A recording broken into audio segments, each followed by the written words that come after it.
you trying to survive your parents' senior years? It's definitely a journey filled with love, laughter, and a whole lot of what now? Huh. Join me as we navigate the ups and downs together, from choosing the right community to accessing support services and ensuring their emotional well being is covered just as much as their physical well being. We're going to discuss the essential topics that help you make informed decisions. Whether you're considering assisted living, aging in place, or simply you're just looking for information, this episode is going to equip you with the tools and resources to navigate this challenging journey with confidence.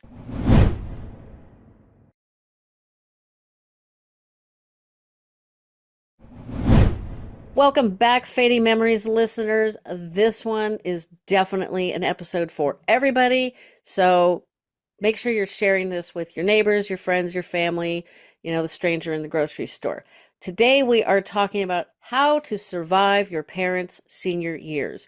And as a person who used to photograph high school seniors, I actually find this topic pretty hysterical. So, with me today is Star Bradbury. She is a seasoned senior living professional who brings well over 18 years of experience to her role as the founder of Senior Living Strategies.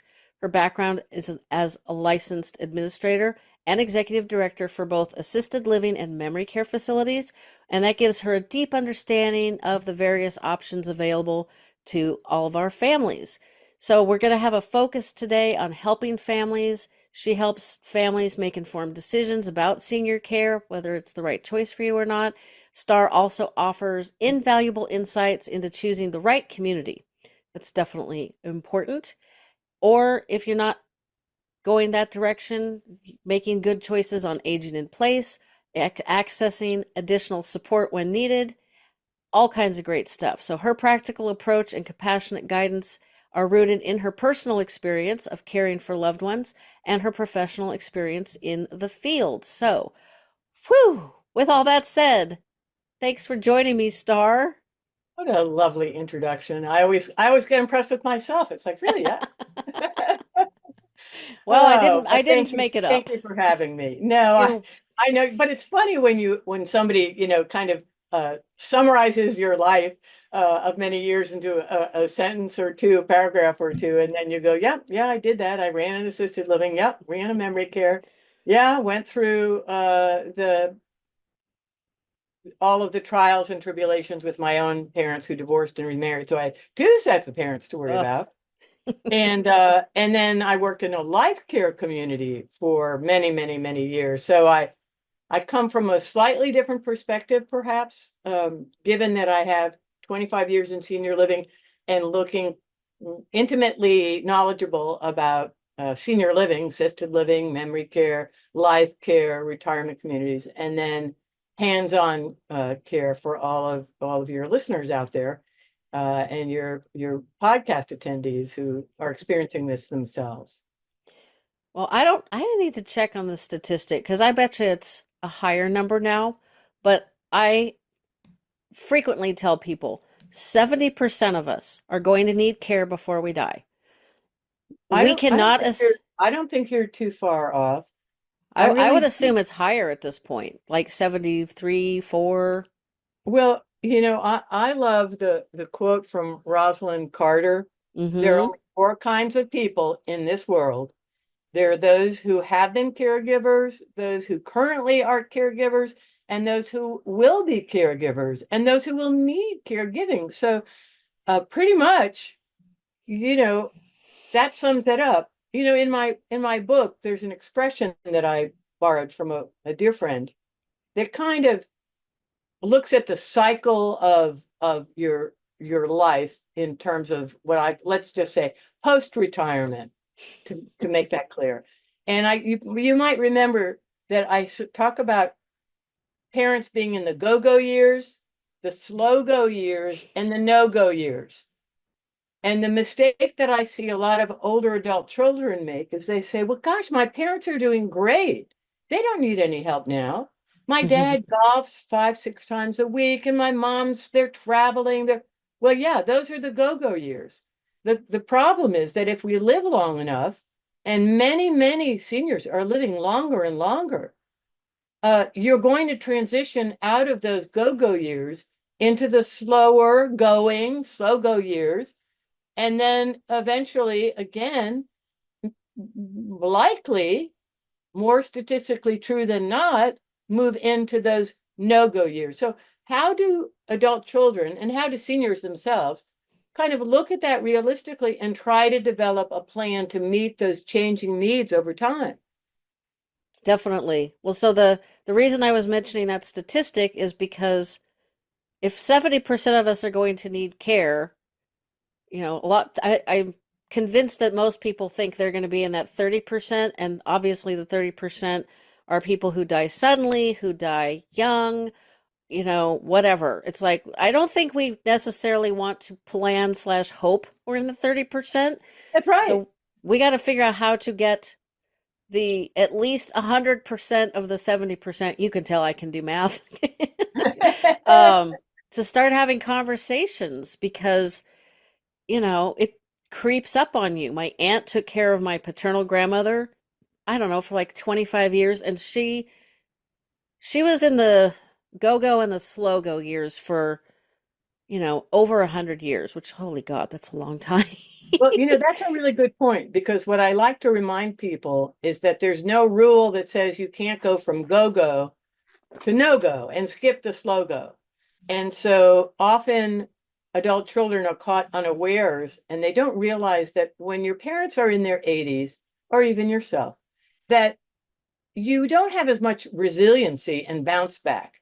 If life throws you a curveball, whether it's a cognitive impairment that is creeping up, or a fall with a broken pelvis, or a stroke or a heart attack, you just don't bounce back quite as much as you're used to seeing your parents.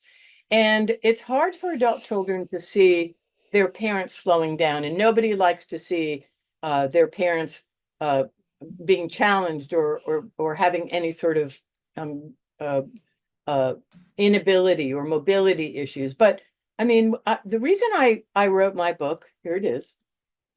I got it really Successfully close. navigating your parents' senior years. Yeah, it's because I felt like I wanted to take my knowledge and expertise of 25 years in senior living along with my personal experience and give people the education and information they needed to make better decisions for themselves and for their loved ones, whether it's your auntie, your uncle, your parents, because I watched the mistakes I made, Jennifer, when I was younger, and I definitely made mistakes. I didn't start the conversation soon enough with my parents. I waited until it was a crisis, not a great thing to do. I lived long distance from both sets of parents. I wasn't prepared to be thrown into a crisis, which of course happened. And so I felt compelled to put some of this information in this book to help people really kind of anticipate what they might not know. As I like to say, Jennifer, you just don't know what you don't know. Yeah, How can that's you make very informed true. decisions? And in my many, many years of consulting, I sit down with people and they just last week, I was with a couple and they looked at me and said, well, Medicare pays for assisted living and long-term care and skilled nursing, to Nope. which, of course, I said, no, no, it does not. It doesn't? No. Well, what is assisted living? Okay, so I'm very compassionate about this lack of knowledge because honestly, why would you necessarily know? True. Why would you know what assisted living is, or why is assisted living different than skilled nursing? Or what kinds of dementia? I have a whole chapter on, and I know that's your field. Yep. But I tell people when you see cognitive impairment, don't assume it's Alzheimer's and then freak out and do nothing. There are lots of things, as you know, can cause cognitive impairment and dementia. It isn't necessarily Alzheimer's. In my own family, my mom had vascular dementia, which presents really differently than Alzheimer's. It's actually kind of confusing because you can have a good day and you're thinking, "Oh, mom's okay. She's tracking." And then the next day you call or a week later and you're like, "Oh, no, something's not right." Yeah, like what happened? Yeah. Well, vascular dementia is sort of like that. It's not necessarily, it is progressive, but it isn't consistent. It doesn't always show up consistently. And my dad sadly had advanced Parkinson's, and many people don't understand that at the end stage of Parkinson's, there's full-on dementia. Then he definitely had dementia as well. So, oh, and then my stepfather was psychotic. I mean, if I shared everything with you, you'd be so, that can't be true, but it is. And I put a lot of that, that knowledge in the book to try to help people kind of be a little, not like plan for the best, but be prepared for the worst. Instead of plan for the worst, I like to say to all you listeners out there, plan for the best, but be prepared for the worst. Walk into this journey of aging successfully with your eyes open and do a lot of the preparation ahead of time. Have the conversations with your parents Oops. long before a crisis. Definitely. My mom always said, "Oh, I don't want to be a burden to you, but I'm going Right. to live in my home forever. Thanks." Those were mutually exclusive. And so after Oh, my I'm dad so died, glad you said that.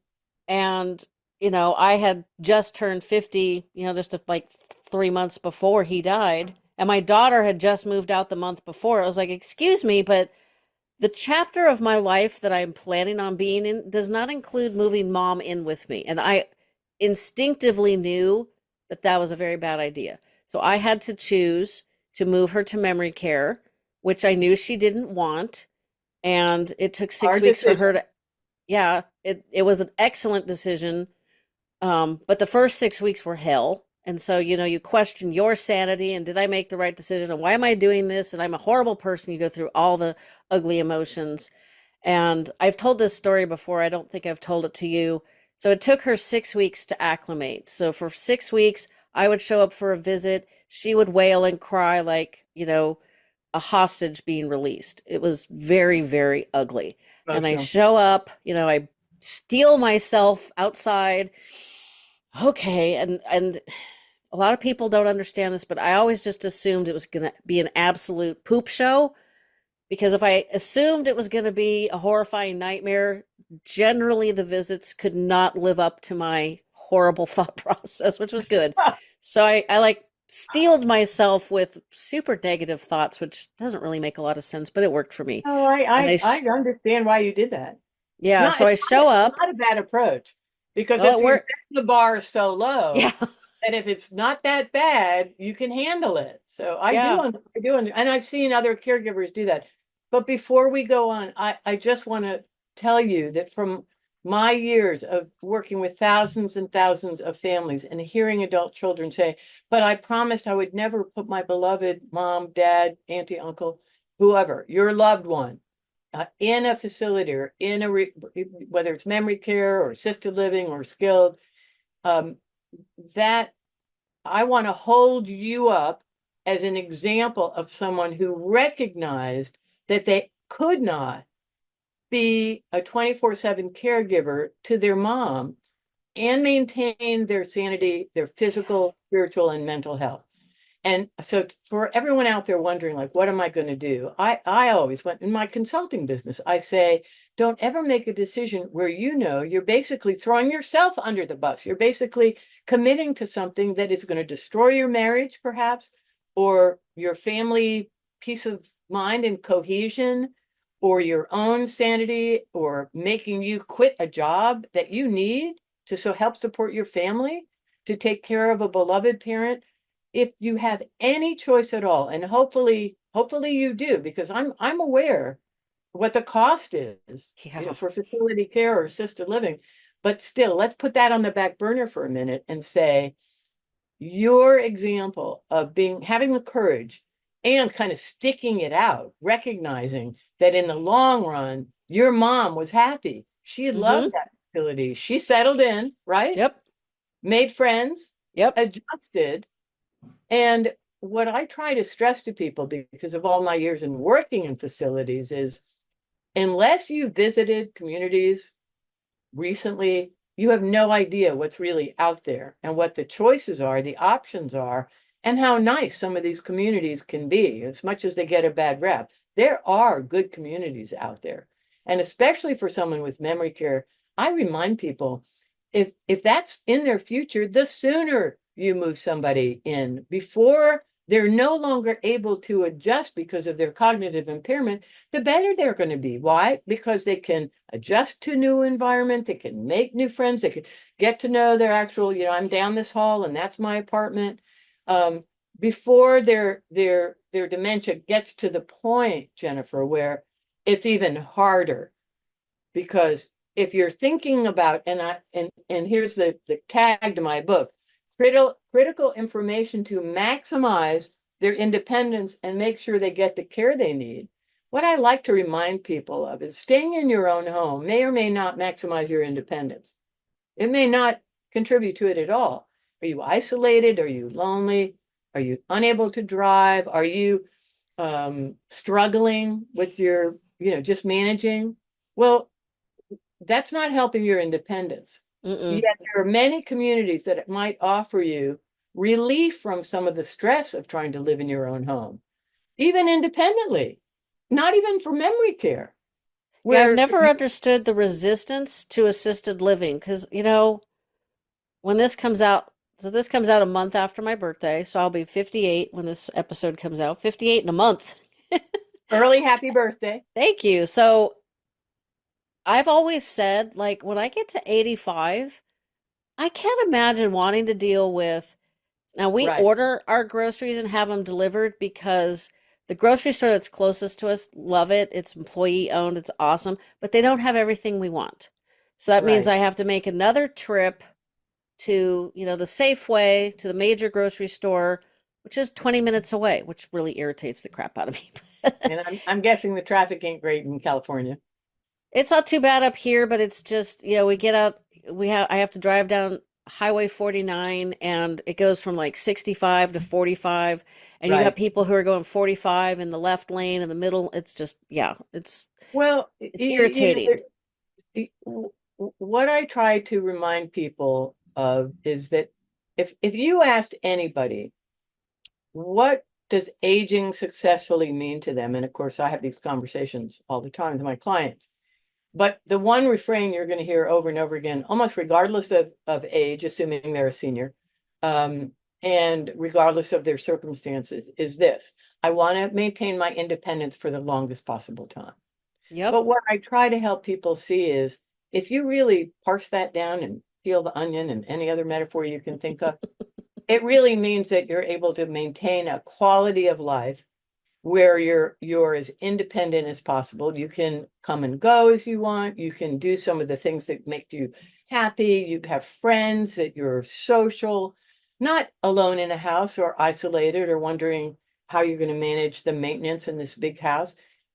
You still might be very, very independent, but if you moved into a community, and I am pro community, whether it's a full service retirement community, life care community, or even assisted living, you'll laugh. I tell my friends, I have already picked out the art that I am bringing to my assisted living apartment. And I'm not joking. I mean, like if we had a camera, I'd take you down and say this and this. And because like you, I understand having worked with thousands of families, run facilities, that maybe there will be a point in my life, if I live long enough, where I am tired of trying to manage a house and shop and cook. And maybe I'm worried about my security, or I'm feeling vulnerable because I'm a solo ager and my husband has passed away already, or maybe the house is just too much for me and I'm tired of dealing with the maintenance of a house. What's the trade-off? Well, the trade-off is if I move to the right community, and I don't care if it's retirement community or memory care if I needed it, or assisted living, I'm going to get the help that I need to maintain my independence and have a higher quality of life without all the stress and worry or burdening my children. So, the whole second part of my book is location, location, location. And for those of you that say, I don't care what she says, I'm going to age in place, there's a whole chapter and a list of things you should be thinking about way ahead of time to age in place successfully, make your environment safe for you and build your personal support team. But if you're wondering, what are my options? then read up about how you would vet and shop for a retirement community, especially longest chapter in the book, life care communities. Are they worth the high cost? So, I What try. exactly is a life care community? Because I'm not super familiar with that term, Well, surprisingly.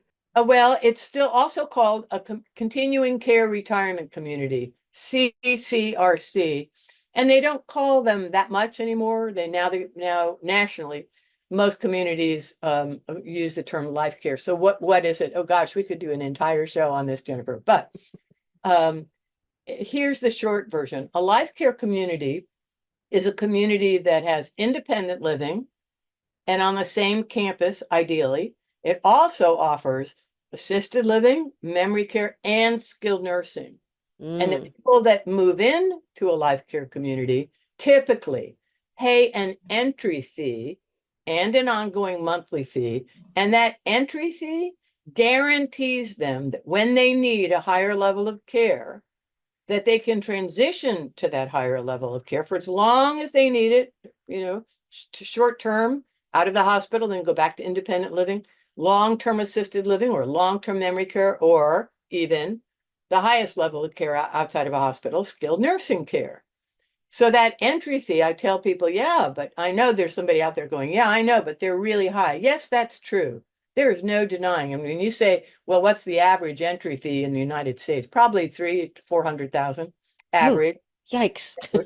Well, yeah, and that's average. I was That's, expecting a high fee, but not quite that high. oh no, no, and it's not double that for two people. There's a what's called first person entry fee and a secondary. But if someone has the money, they can pay that entry fee and know where they're going to get care at a vastly discounted rate because your entry fee is like buying a lump sum long-term care insurance policy. Instead of paying for it over years, you pay that community this lump sum and they promise you access to high quality care, almost always private rooms, even in skilled nursing, at a vastly discounted rate than what the public might pay or what you probably assume you were going to pay. So it's like buying your long-term care upfront and getting a discount for it.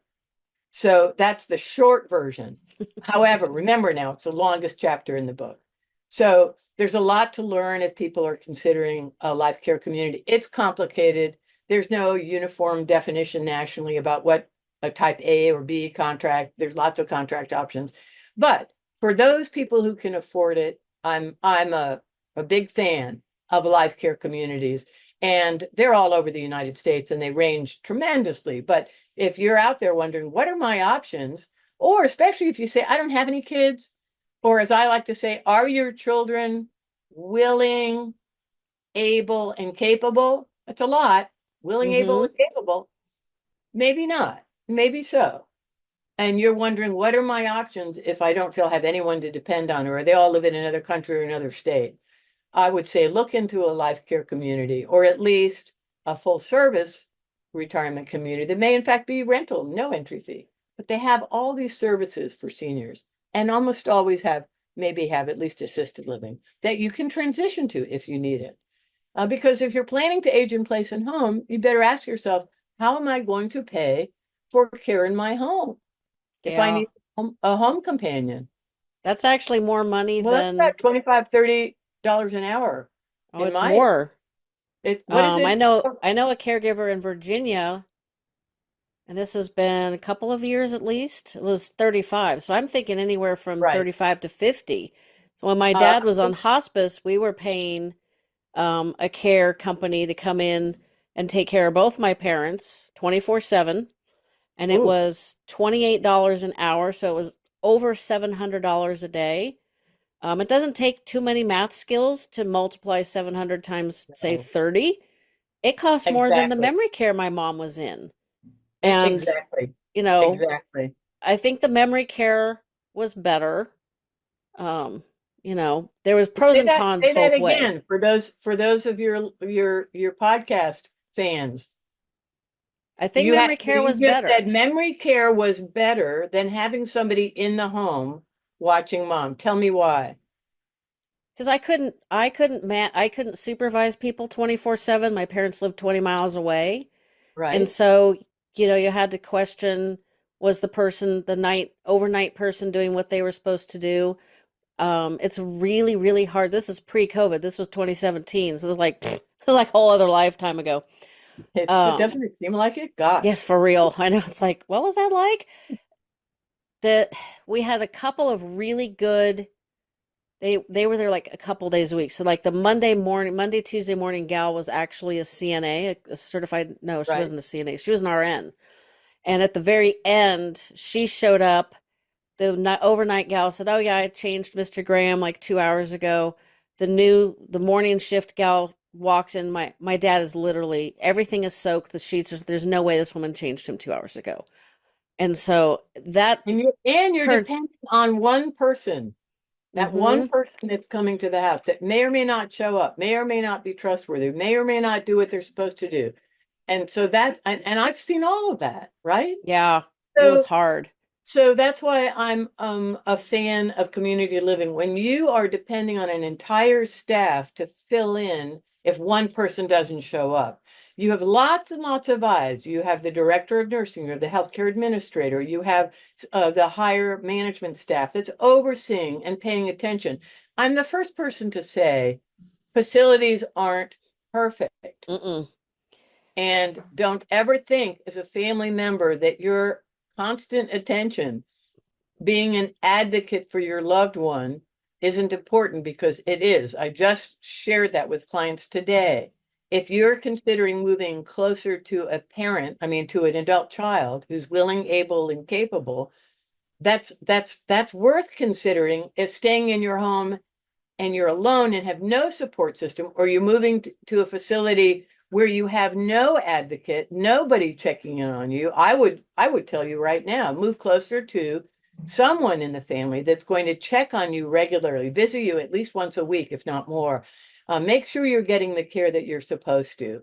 And of course, not everybody can do that, but at some point, it should be in your options when you're trying to plan to age successfully and you see that you could be needing more help in the future and that staying in your home is not a good idea.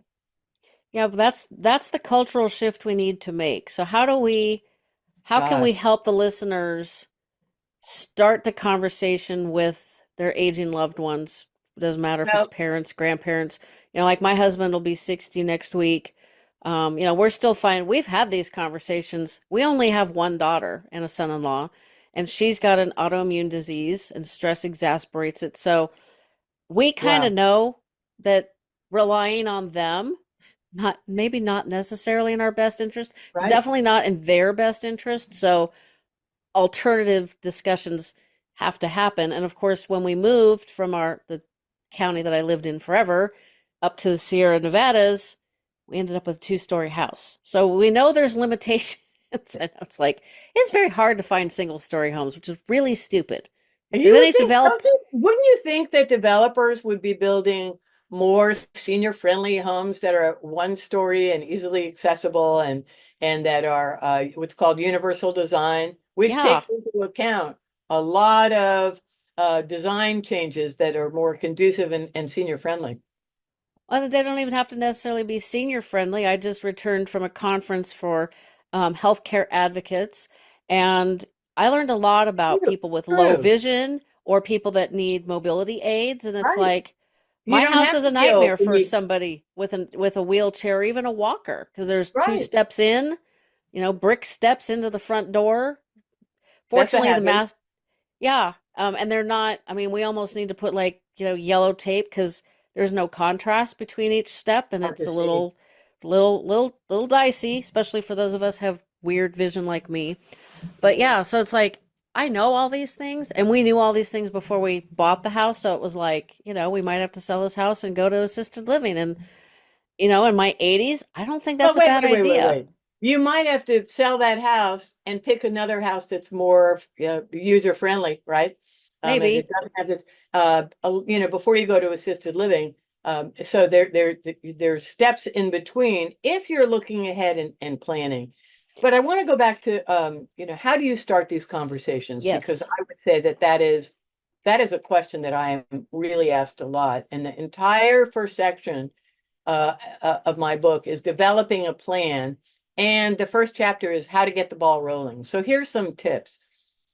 If you asked me, Jennifer, what is the perfect age for an adult child to sit down with their parents and have these conversations, you might be shocked. At least that's the kind of the response I get when I tell people, well, probably when they're in their mid 50s, before they're retiring. Maybe at the latest late 50s, if you think your parents are going to work till 65, or and people are working longer and longer. One, because they have to, and two, because they want to. Many people work because it provides them a reason for living and they love what they're doing. However, that's not what how most adult kids are thinking. They're thinking, I'm too busy. I'm trying to work full time. I'm trying to save for my own retirement. I've got my kids. I'm saving for them for college or whatever. Or I'm working two jobs. I can't deal with this. My goal in writing my book was to get people to see that if you don't plan, you're going to end up causing yourself far more grief and stress and anxiety than if you at least begin these conversations. And when I say begin the conversations, I'm talking about a conversation that would start like this. Mom, Dad, I know you're going to be retiring in a few years, let's just say in 5 years or whatever. Have you thought about whether or not you're going to stay in this house, or you are thinking about relocating, uh, uh, to Florida? Are you thinking about moving closer to me in another state or to your sibling? I just want to know because I'm watching. Here's the important part. I'm watching my friends who are having issues with their parents that they never anticipated and they never even really talked about it. I'd like to begin having conversations with you about what kind of lifestyle are you envisioning as you retire? Are you thinking about staying in this house? Because gosh, this is a big house. Or whatever. Or all these staircases are, but you want to make it about you. I'm worried, I'm concerned, I want to be prepared and informed about what you want. You don't start out with, have you done your living wills yet? Who's Yes, we your need to be. healthcare surrogate? What do you want at your end of life? Now, those are on my list of questions that of important conversations. But if you're waiting to have that conversation, like so many people did during COVID, it Yep. was a disaster. You do not want to be wondering what your mom or dad wanted at their end of life when they're in the hospital and you just got called that they're having open heart surgery. So, where do you start on this spectrum, on this arc of conversations with your parents when there's not a crisis, when it's completely benign questions like, what kind of lifestyle do you want? What do you think about staying in this house? Maybe we should modify the bathrooms and take Yeah. that tub out of the master bath and make it a little easier if you're going to stay in this house forever, and who knows whether they will or not. But again, do you want to wait for the fall and the broken hip and now you're trying to find a contractor to fix the bathroom? But that happens all the time, you know Oh, it does. yeah. Yep, it sure does. And it's none of that's a quick process. And if somebody can't come home because the house isn't suitable because they've got a broken hip, now they're using a walker, maybe they're in a wheelchair. Right. You don't want to be waiting around for permits and contractors No, and you you you know, almost couldn't go home. You might be right. told, well, now you can't go home. Who's there to take care of you? Is your bathroom accessible? Can you get up the stairs? So I just want to spare your your friends and your fans from making some of these mistakes and kind of staying ahead of things and developing a plan over time. No crisis with your siblings. We all can do Zoom now. Here we Yep. are. I mean, if you had asked us before COVID, we'd be like, "What's Zoom?" Oh yeah, I experienced that. I've been using Zoom since 2018 and Yeah, it was just started. I had just started doing Zoom, and then I got very, very good at it. And of course, you're an expert at it, but most of us are. But now maybe your parents aren't, but that would be a good thing to show them and teach them how to do Zoom. You know what I tell seniors? Do you know how to use Uber or Lyft? And they look at me, right? And most of them haven't. And I said, you know why you should practice and learn? Because something could happen where you're suddenly not driving. or you're not driving for a length of time and you don't have a spouse and you're a solo senior and you want to be able to maintain your independence, learn how to use Uber and Lyft. Stay ahead of the Definitely. technology. If you want to age successfully, you have to make yourself learn. And if your parents don't know, help them learn. All you Gen X and Gen Zs out there, help your parents learn so that they can help maintain their independence. If So they're this is, reluctant, that's a problem.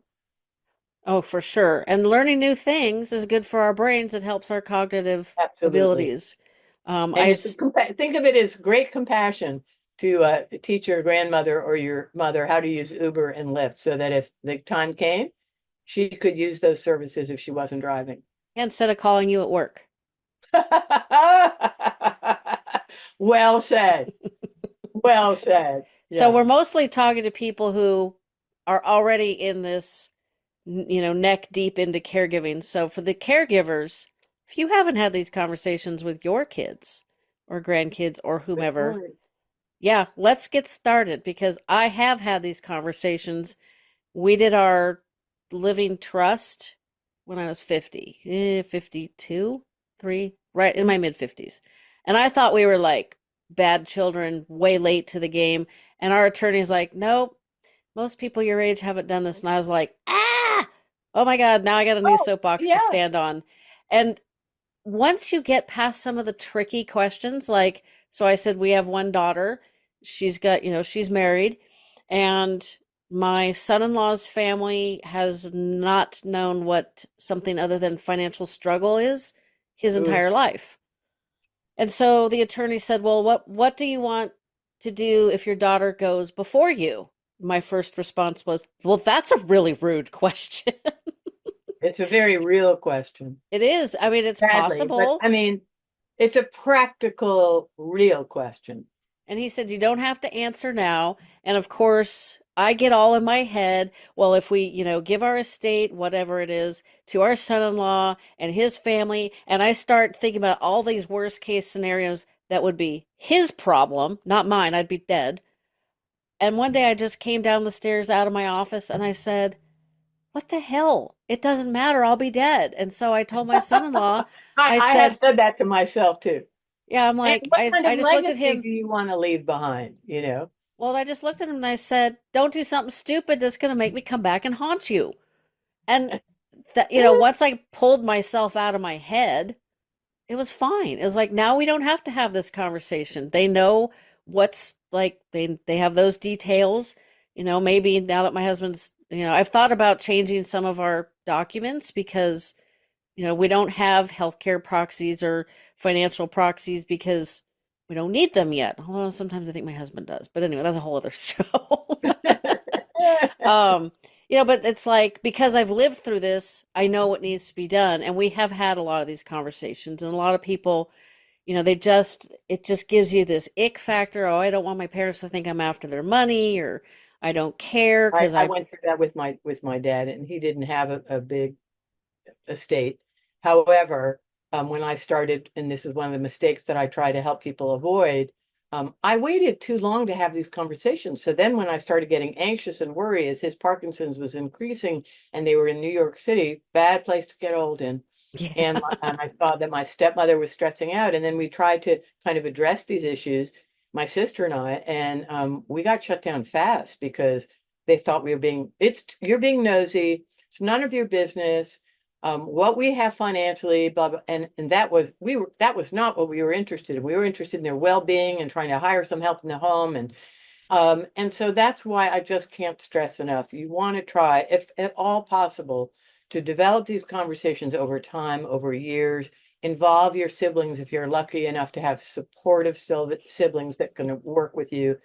But for those caregivers out there in the thick of it, and I know that they've heard this, but I want to say, I want to remind you, having watched caregivers in my own life who seriously ignored their own health to their own detriment and to their life eventually. I want to say, make sure that you understand that as much as your focus is on your loved one and the person that you are caring for, if something happens to you, you won't be any use, any help at all to that loved one. And if that fact alone kind of resonates with you and gets your attention to recognize that you have to step away at times, get help, insist that your siblings help give you some respite, and maybe, other family members come in and rotate through. You are not the only one who can provide care. You might be the best. You might know everything about your loved one that they don't know, whether it's your spouse or your mom or your dad. But again, take care of yourself. Give yourself breaks. Give yourself chance. Find volunteers who'll come over, even if it's 3 hours a week or for 2 hours at a time. And you might say, when am I going to have the time to do that? But if you don't, you'll pay the price. Mm-hmm. Got to find a way to give yourself time away, a break mentally and physically from being that one-on-one caregiver all the time. And the other thing is, and you've probably heard this, and I know I'm kind of switching gears here, but as far as paying for care, right? Don't forget the option of adult daycare, meaning there are some excellent adult daycare programs, and some are medically oriented. Those are harder to find. Usually, almost always for cognitive impairment. Here in Florida, in our town, we have one called Al's Place. Al is for Alzheimer's, and you can bring your loved one with early to moderate dementia, and drop them off 5 days a week, 6, 7 hours a day, and there's planned activities, there's meals, there's a nurse on staff in this medical model. Um, there's excellent activities for those with dementia, and it's very inexpensive. It's sometimes subsidized, so that if you can't afford to pay for that at all, that might be okay. And you can be at work, or you can, even if you're a caregiver, get a break. And they're still coming back to your home. They're still sleeping at night. You still might have cameras to worry, if they're wandering. But there is a way, I promise you, to find a way to give yourself some respite and a break. And that's something people don't often think of, is that adult daycare programs. One of the best Check pieces with of your local advice, Alzheimer's. Check with your local yes, Alzheimer's association. or your Office of Aging. So in the Yes, episode absolutely. relaxation hacks for caregivers, she talks about how when she was caring for her mother, she went, I think it was their local church, but there's plenty of places to find able-bodied or mostly able-bodied seniors who don't have a cognitive impairment, who maybe don't drive. And if you go pick them up and bring them Right, to your house, now you're helping them because now they're not isolated. right. They're giving you a couple of hours of time that they can spend with your loved one, two Free old volunteer ladies time. chit-chatting. Yes, great And idea. yeah, Mhm. and it's, not only are you helping Yeah, use yourself, your churches as a resource. yeah, I mean, even if, or, Great idea. um, the local senior center. A lot of those, they have buses Yes. that pick people up, and so, that's not necessarily a 5 day a Or week pay for place to free go. transportation. Yeah, so it's that I liked that idea because, might as well help as many people in one fell swoop as you can, right? I'm helping me, I'm helping my loved one, I'm helping this neighbor. So it's like it's awesome. Absolutely, absolutely true. And I talk about alternatives to facility living, creative alternatives. Here's a good example. I had a client who'd been divorced for many, many, many years, and she assumed that the final divorce decree gave her $800 a month in income forever and ever. And she absolutely depended on that to help support herself. She had a small, lovely home. And when her husband died unexpectedly, she discovered to her horror that that money stopped. Yikes. And there's nothing she could do about it. He was dead. The divorce had been settled 25 years ago. And here she is in her 80s, And it's not like she could go back to work, and she was completely panicked. We spent a lot of time talking about options, but here is where being resilient and flexible is so critical to aging well. I said, do you have an extra bedroom and bathroom that's private in your house? She said, yes. I said, well, what do you think about getting a roommate? A roommate that, is your age or younger, that's in good health. In the end, we kind of talked it back and forth, and here's what she came up with. Here's what we came up with. She was a retired nurse, and she realized that she could open her home to traveling nurses who are almost always women. And they would come for like several weeks at a time and then leave. So it wasn't a full-time roommate. And she loved the company. She was a nurse, they were nurses. And she called the Traveling Nurse Association nationally and signed up as an available place in our town. And so she more than made up for that income. She didn't have to have a full-time roommate. She was able to use that space in her house that certainly wasn't, nobody was staying. She was there by herself. So she had an extra bedroom and bathroom. And that solved her problem. So I'm convinced that if you're flexible, resilient, creative, you can think of ways that will work to help meet the needs of your aging parents or aging loved one, or yourself, when you're suddenly throwing a curveball you're trying to deal with. Yeah, life's good at throwing curveballs, that's for sure. It will. I always say, can anyone raise their hand when I'm doing speaking? You know, that anyone has sailed through life with absolutely no challenges and everything has gone exactly the way you thought it would and no curveballs whatsoever. You already know the answer, unless there's a wise guy in the audience, Yeah, I was because doing a we've all presentation had. yesterday on basically Alzheimer's and dementia, the warning signs. It's my staff partner at the association took two programs and blended them together and made it into a 20-minute program because that was allegedly all the time that I had. And this one gentleman was asking questions. He's like, I'm 90, my hearing's not so great, I can't read small fine print. And he was obviously a jokester. And he's like, you know what the solution to this situation is? And I'm like, what? And he goes, just die. And I'm like, well, not all of us are ready for that. Yeah, See, I there's think the always a next joker. topic, yes. Although I really thought about the title for my next book might be "Check Here If You Want to Die in Your Sleep," because we would Yeah, all check that. We would all say, that "Yeah, is. I want to do that. I want to check that box." But that's unrealistic, and statistically unlikely. I mean, honestly, when you Unfortunately. hear somebody has died in their sleep, you always say, what a blessing. They passed peacefully in their own home, in their own bed. And maybe they had family with them, or maybe it was just sudden, but all of us would rather have that as our final exit, right? Oh Than, yeah. than ill or in pain or in the hospital. But I do think that as the baby boomers age, what do they call it? The silver tsunami. Yep. And as our workforce ages up, I think 25% of all workers in the United States will be 55 and over and by 2030.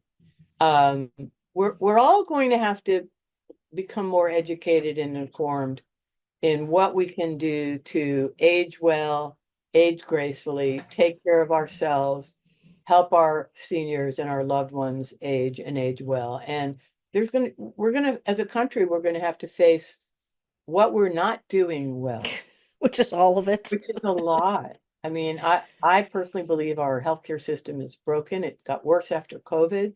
Our the cost of care uh, in assisted living or memory care or even life care is too high for the majority of people. We have to make home care more affordable for these families that are struggling. I think, in fact, I think we vastly underpay. Oh Um, yeah. our teachers, our caring staff in facilities, our home care companions. That has to change, and Yeah, that's a the caregivers at my mom's community, there was a mom daughter duo. They worked there while her, like, the younger one, the husband slash dad, lived there. they both worked other jobs. So the daughter worked 8 hours at Starbucks and then came and worked 8 hours in memory care. And I'm like, I Oh, couldn't do either one of those by itself, much less but both. back to back. But And that's what we're forcing families to do those kinds of jobs just to put food on the table and take care of themselves. And we could God, we could talk for hours on affordable housing and the affordable housing crisis and uh, under the high cost of living and underpaying of vital staff. Um, yeah, we have some problems, and we're going to have to try to figure them out because I'd like to believe that as a country we can, and that we need to.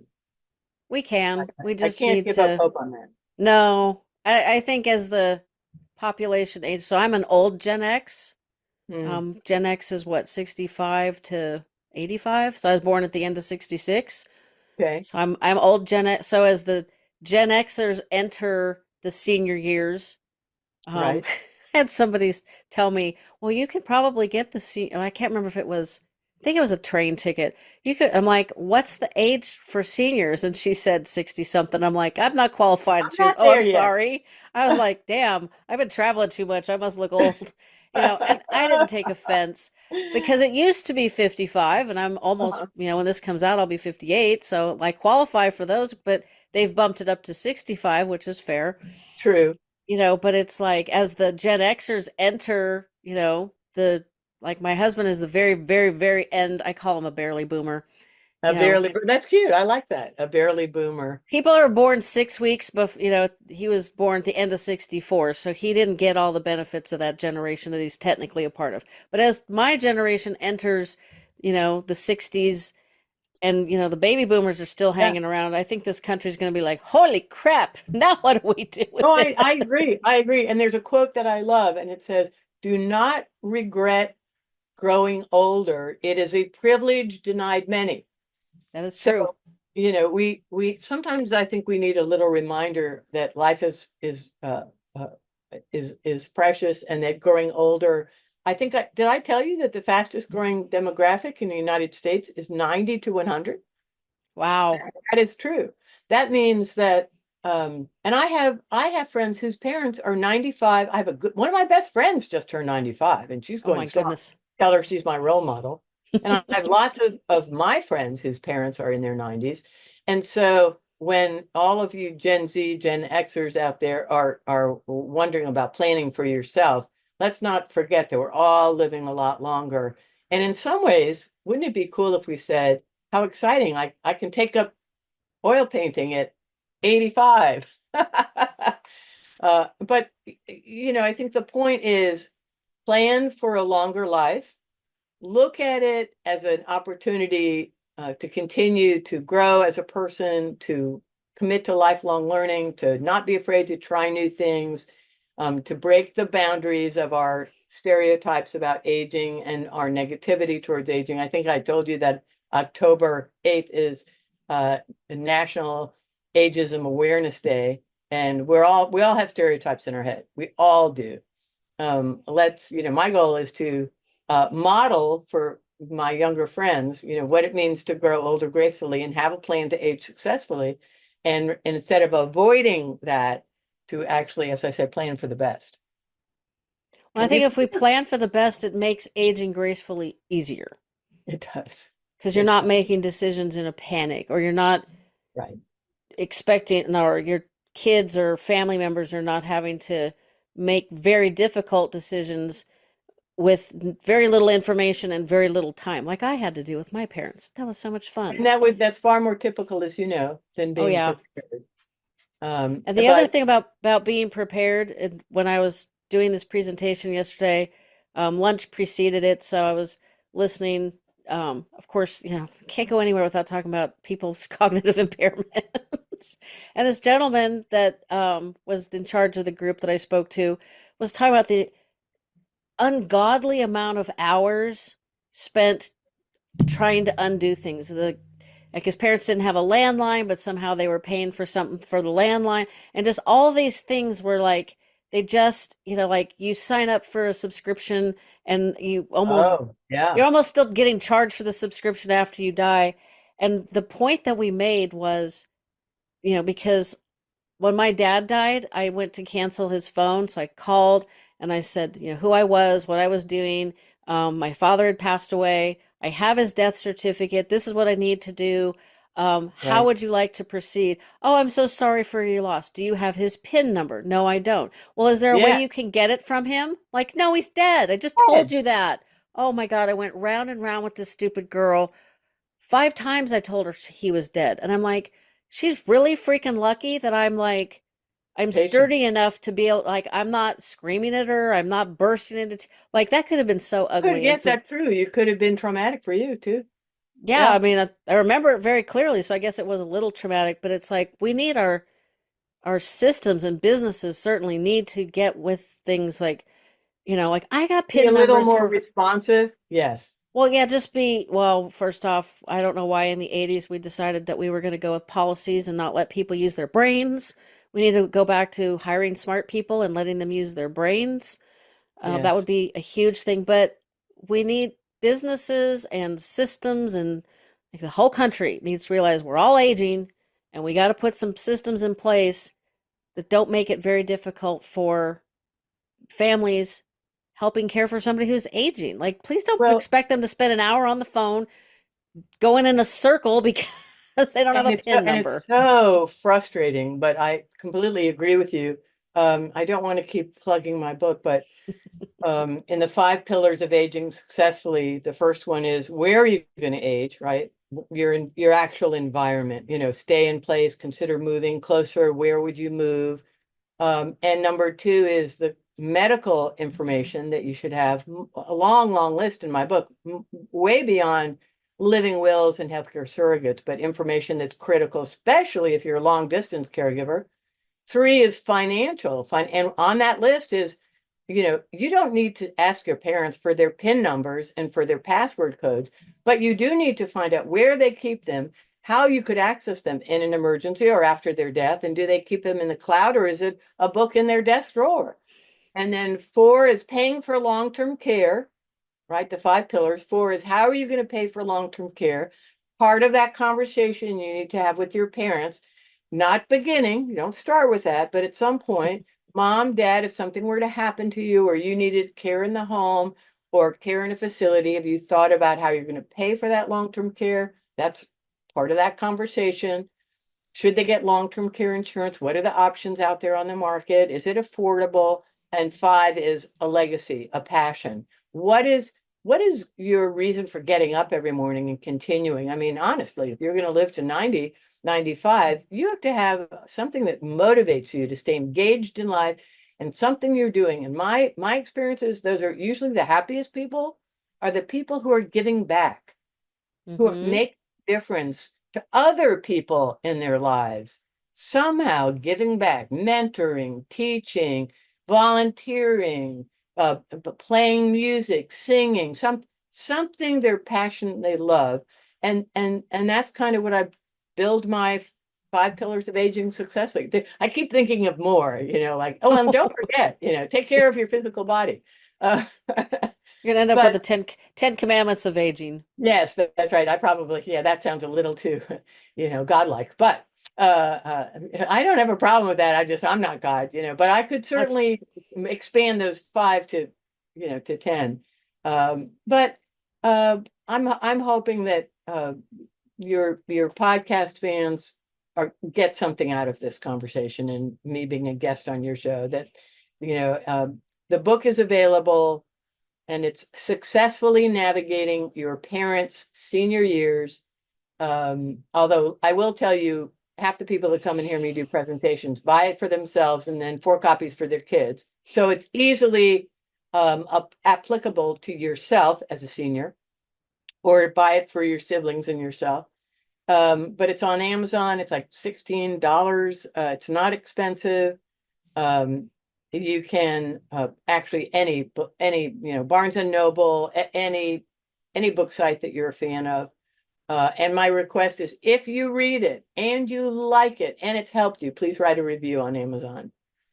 yeah, that's crucial too for authors these days. It So is. I'm gonna leave the listeners with this, since I know most of you are in the same boat that I was in, where you're caregiving and it's difficult to think about post caregiving, do yourself a favor and actually think about it, because I know caregivers who didn't, and their Mm, grief journey is 10 times harder. And you don't mm, want to go through that. And you good don't want to God. put your family members, your kids, your nieces, nephews, whomever, through the crap that you've been going through. So get the book. It's hot linked in the show notes, just like I always do. You don't even have to remember what Star just said.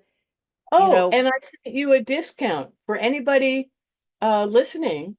If you click on the special code that I got from my publisher, you will get 20% off the cost of the book if you buy it directly through Ben Bella Publishing. And I sent you that link, Jennifer, so that your listeners and your fans could buy it directly at a discount. So so I take it back.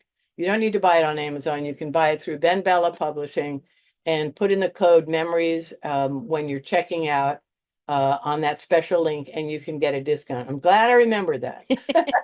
yay for brain cells that work. Yay, it So works.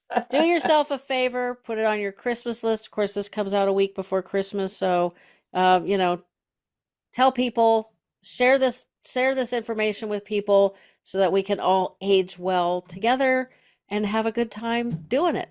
Because, like I Thank say you. all the time, my paternal grandmother lived to 103, so that's my goal. I think that's, what is that, 50 something years more, 40 something years more. I Look can how do much math. time you have. I Yeah, love like, and I got a lot of stuff to do, so I have to do that. So I really Well, appreciate the this. work This, you're doing is wonderful, Jennifer. well, thank you. So I appreciate it. I hope you guys all enjoyed Star's advice and our conversation. I know it was a little bit, memory care, assisted living community heavy, but check them out.